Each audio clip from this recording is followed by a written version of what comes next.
welcome back to Chamber of Spoilers. It keeps happening. Trisha Paytas keeps doing things that give me an aneurysm. A lot of people don't like to give her particular fire oxygen. They don't want to talk about Trisha or give her any attention. And I totally understand that. That's fine. If that's what you want to do, God bless you. I don't care.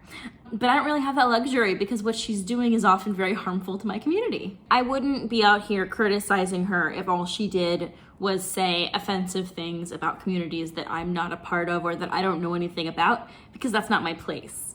But because she is saying so much stuff about Jewish people and being so offensive, I kind of feel like I have an obligation. And also, it really rubs me the wrong way that she has so many Twitter stans and so many 12-year-olds in her comments and so many even verified YouTubers who are like, yes, Trisha, in her comments. And I'm just like, what? How ignorant can you be? I don't know. So let's just watch it. Oh, content warning, Trisha Paytas.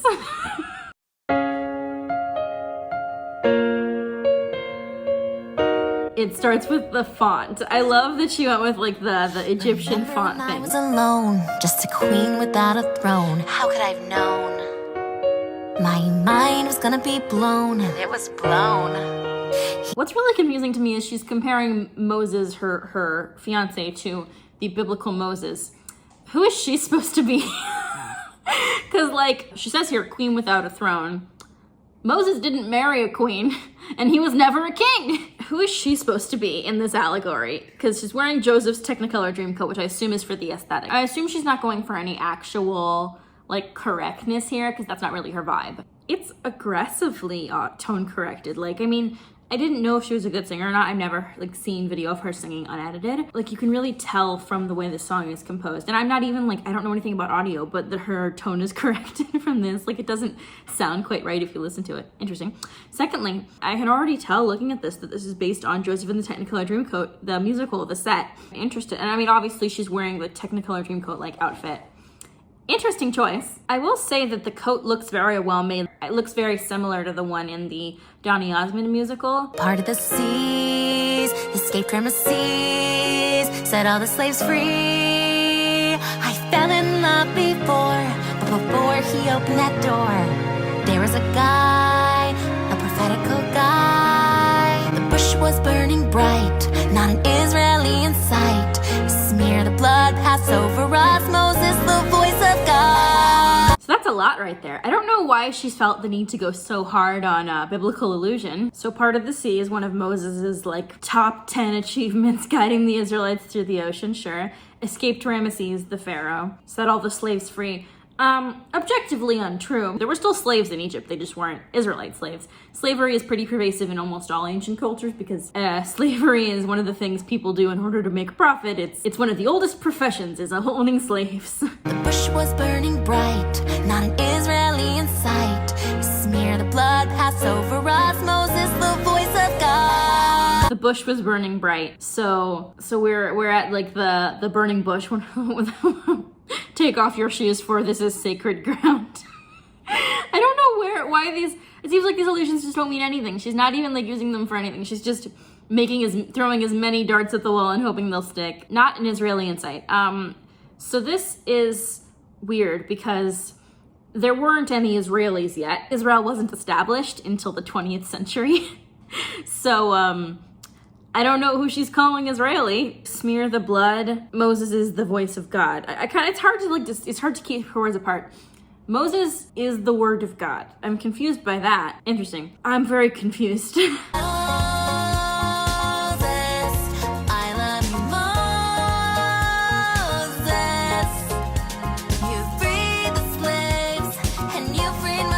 gotta say, if this is how he's really gotta love her. They seem very in love. The couple that culture vultures together stays together. Although, you freed the slaves and you freed my soul. That's really interesting. יציאת מצרים זה רק ההתחלה זה הזמן לעשות טוב אז תחזרו לעבודה בכל חג פסח אנחנו אומרים כמשה משה אמר לפרעה שלח את עמי השיח בוער בוהק ואין ישראלי באופק There are just moments where she just, like, her American accent comes through so strongly. And, like, I'm not gonna shade anybody who has a bad accent speaking Hebrew unless they're Trisha Paytas. like, don't get me wrong, I have a bad accent too. My Hebrew is terrible. My fiance makes fun of me constantly because he's a native speaker, but mine is garbage, and there's nothing wrong with that. Speaking Hebrew doesn't make you more Jewish or better at being Jewish, but speaking Hebrew badly and releasing it in a song when you're, like, technically a musician professionally is kind of funny, objectively speaking. It's just funny. It's funny. I can't help it. It's funny. She also speaks, like, incredibly slowly, and one of the hallmarks of a bad Hebrew speaker is speaking very slowly. Like, I speak Hebrew incredibly slowly. And when you hear a real Hebrew speaker talking, they speak very quickly because they know what they're doing.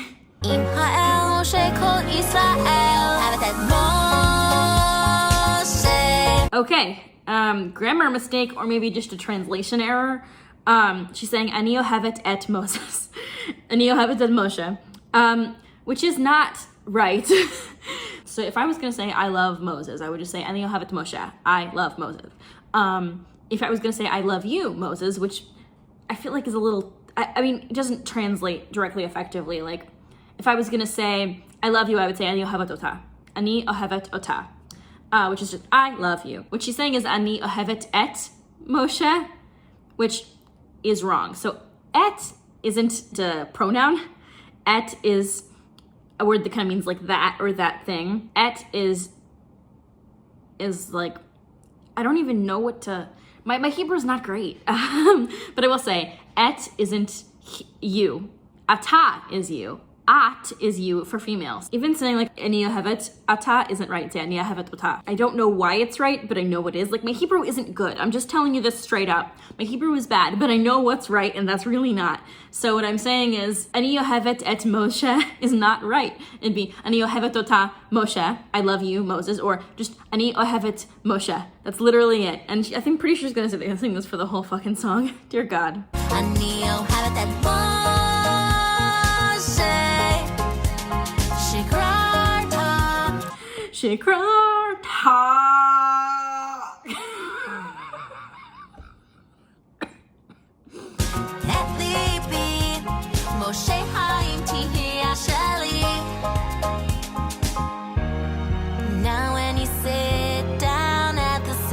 Now when we sit down at the Seder, typically in my household, we don't sit on the ground in front of a giant Israeli flag for Passover. And also, challah is like the last thing you eat on Passover. You literally do not eat challah, because challah is what we call chametz. Chametz is the food that you do not eat on Passover, which is a bunch of things, notably leavened bread, which challah is because it has yeast in it and it rises. So challah is literally one of the main ceremonial Jewish things that we do all the time, but not on Passover, which I don't know if this is lazy or she was just going for like, oh, what's the visual imagery for like a Jewish gathering is challah, but she specifically says it's a Seder. So I don't know why. Also, like, is it just me, or there's like just everybody in this group is very stereotypically Jewish? Like, she didn't even try for any kind of like actual diversity. So we've got a typical Middle Eastern looking guy, and then we have kind of like a vague dark-haired guy, and then we literally have a woman wearing a sheitel, but her cleavage is down to here.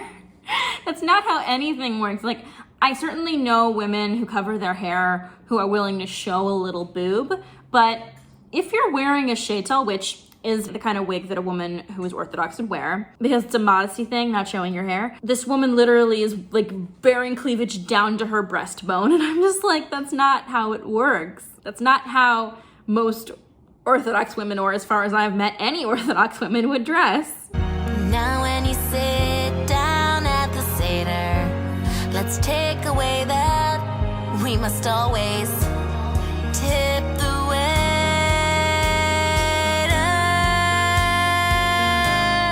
So that's just a trope, like saying that Jews are cheap. Oh, always tip the waiter. Just from a personal standpoint, I've always been a very heavy tipper, and I've always been very conscious about that because I don't want to, you know, perpetuate negative stereotypes. Like, especially in my family, I don't know anyone in my family who hasn't dropped at least a 20% tip every day. Like, even broke college students, we tip aggressively because we know that, like, we don't want to enforce that. I don't know if this is just in Jewish circles. I know also in like some Arab families, because I'm connected to several.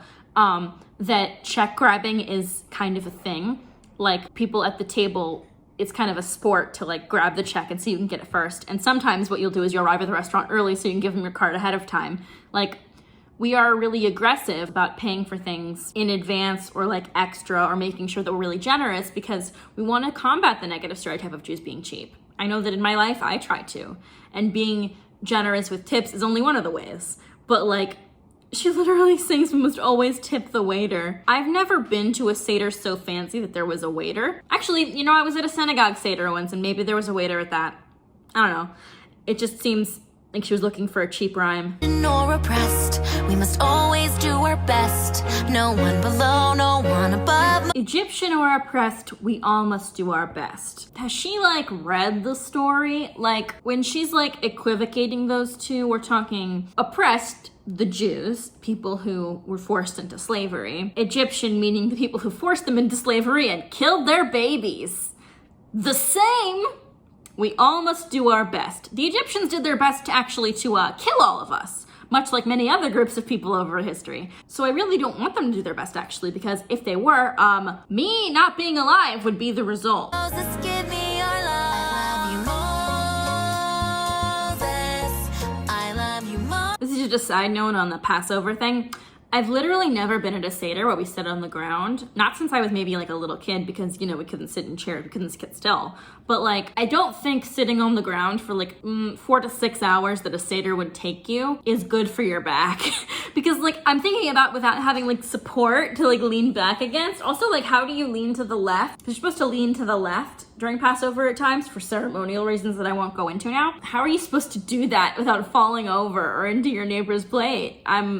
I'm really interested in who choreographed this Seder. Like, I literally don't think I could sit up after 4 glasses of wine, maybe. I'm also interested if she asked her future in-laws to be in this video, because I feel like the guy with the dark hair was hired because she wanted Ethan to be in it and he refused.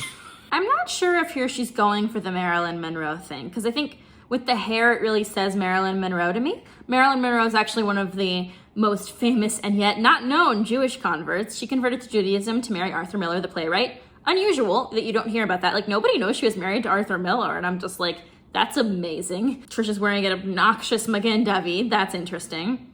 She's wearing like the trademark Marilyn red lipstick and kind of a black bustier. But there's just like the burning bush in the background. It's a lot. You've freed the slaves, and you freed my soul. Moses never let me go. אני אוהבת את משה. אני אוהבת את משה. שחררת את ליבי. משה, האם תהיה שלי? He does have to love her a lot to do that for her. I'm sure that they're very happy, because I can't imagine doing something that humiliating and stupid for somebody. Well, I probably would do something that for the person I love. But like, it's just so much. Final thoughts on this. It's real bad. My consensus on it is that it's a very poorly done and badly researched video. The aesthetics are certainly on point in some parts. Like, if it wasn't a video that was so bad and wrong, like, and if the song wasn't so bad, although like really catchy at the chorus. I love you, Moses. I love you, Moses. But pretty much every word in it is offensive in some way. Aside from the parts where she's telling her fiance that she loves him, I would like it if it was not like, if she was just gonna like do a cover of one of the songs from Joseph and the Amazing Technicolor Dreamcoat, that'd be awesome. Why'd she have to like make a music video about how her fiance is the second coming of Moses? I don't understand. Anyway, like, comment, and subscribe to save my soul. I don't know, I guess I'll just keep making these. I was gonna like, I really wanted to be done after the first Trisha video that me and Sam spent ages putting together, because we had to watch so much of her content to do it. And it felt like I was dragging my nails across a chalkboard every time I had to hear her say something terrible. But at this point, it's almost comical. Like, I'm past the point that it hurts. I'm just laughing now. It's like the place that I'm at with my trauma therapy. You just kind of have to laugh because it's so bad. Anyway, thanks for watching.